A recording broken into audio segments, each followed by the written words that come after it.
हे आर्मीज, आज मैं यहाँ गुस्सा निकालने नहीं आंखें खोलने आई हूँ। आज फैंडम का सबसे गंदा सच ये है कि शिपिंग को नॉर्मल बना दिया गया है। बेस्ट फ्रेंड्स को कपल बनाना, फिर उस पर फैन फिक्शन, सेक्सुअल इमेजिनेशन और कहना ये सिर्फ फन है। नहीं, ये फन नहीं, ये स्लो डैमेज है। बीटीएस तुम्हारा ड्रामा नहीं है। वो आइडल्स हैं जो प्रेशर, रूल्स, हेट और एक्सपेक्टेशंस के बीच खड़े हैं सिर्फ हमारे लिए। हमें उनकी स्टेज की स्माइल दिखती है, लेकिन जो रातों की नींद, जो थकान, जो मेंटल लोड होता है उसका अंदाजा किसी को नहीं। और फिर आती है वो वीडियोस।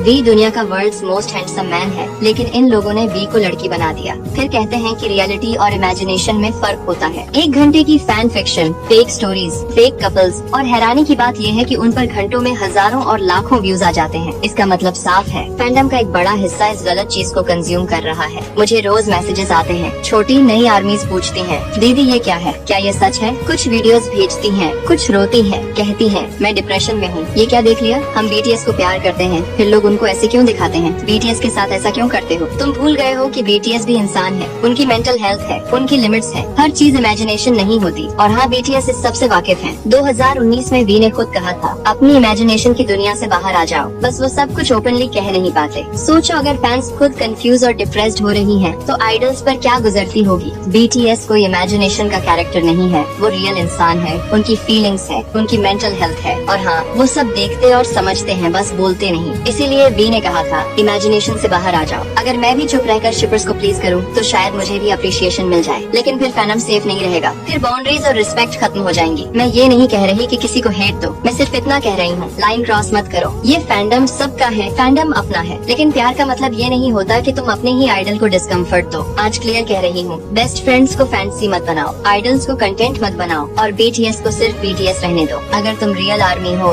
तो तुम्हारी प्रायोरिटी व्यूज, ट्रेंड्स और शिप्स नहीं होंगी। तुम्हारी प्रायोरिटी बीटीएस की इज्जत, सेफ्टी और फ्यूचर होगी। सोचो और फिर खुद से पूछना, तुम सपोर्ट कर रहे हो या सिर्फ देखकर एंजॉय कर रहे हो?